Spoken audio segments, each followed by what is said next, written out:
diduga tersandung korupsi dana desa. DD, Tim Tindak Pidana Korupsi, Tipikor, Satuan Reserse dan Kriminal Kepolisian Resor, Satreskrim Polres Lampung Timur menggeledah rumah oknum Kepala Desa, Kades, Braja Sakti Kecamatan W. Jepara, Jumat tanggal 6 Januari tahun 2023. Dari rumah tersebut, polisi menyita sejumlah dokumen.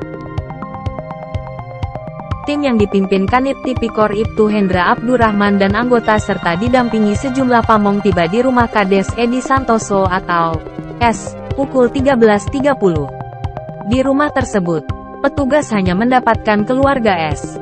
Sedangkan S yang dikenal warga, doyan berjudi tak ditemukan. Setelah mendapat izin, petugas lalu menggeledah sejumlah ruangan termasuk sejumlah kamar.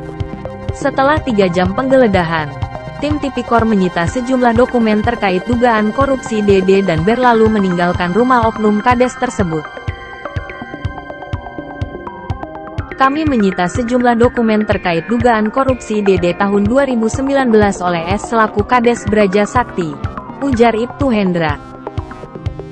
Kanit Tipikor Ibtu Hendra Abdurrahman mendampingi Kapolres AKBP Zaki Alkazar Nasution mengatakan, penyelidikan dugaan kasus korupsi DD oleh S telah dilakukan sejak beberapa bulan terakhir.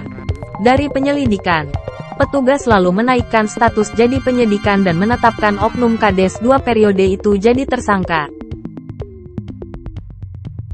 Setelah ditetapkan tersangka, S 2 kali dipanggil untuk diperiksa. Namun oknum Kades itu mangkir. Akibatnya, petugas pun merangsek rumah tersangka dan menyita sejumlah dokumen. Karena 2 kali dipanggil tak hadir dan diduga kabur, maka tersangka S akan diterbitkan surat daftar pencarian orang atau DPO, tegas Hendra. Terkait DD yang diduga ditilep oknum Kades tersebut, kerugian negara diperkirakan 200 juta rupiah lebih. Uang milik rakyat itu diduga digunakan S untuk kepentingan pribadi dan untuk berjudi. Kami minta Kades S tidak kabur dan segera penuhi panggilan kepolisian, dan harus bertanggung jawab, pungkasnya. Sejumlah warga mengatakan, pertengahan Mei tahun 2022, Kades S membuat geger warga sekitar. Di kerumunan warga, S menceritakan jika malam itu rumahnya disatroni pencuri. Pelaku membawa kabur motor dinas, dan di dalam jok motor dinas itu tersimpan uang 190 juta rupiah. Mendengar cerita itu, tak satu pun warga yang percaya itu alibi atau modus Kades, ujar salah satu warga yang enggan disebut namanya.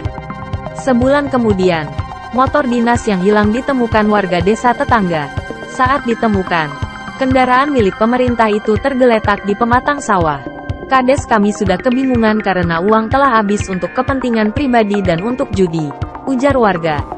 Selain mengaku kehilangan motor dan uang ratusan juta, beberapa tahun lalu, Kades S juga diduga telah menjual lahan sawah milik desa kepada salah seorang desa tetangga. Akibatnya, warga pun melapor ke Polres. Petugas pun memeriksa lahan sawah yang dijual tersebut. Kalau mau dibongkar semua, Kades kami itu gak hanya korupsi DD, tapi masih banyak kasus lain yang merugikan rakyat, pungkas warga. Asir.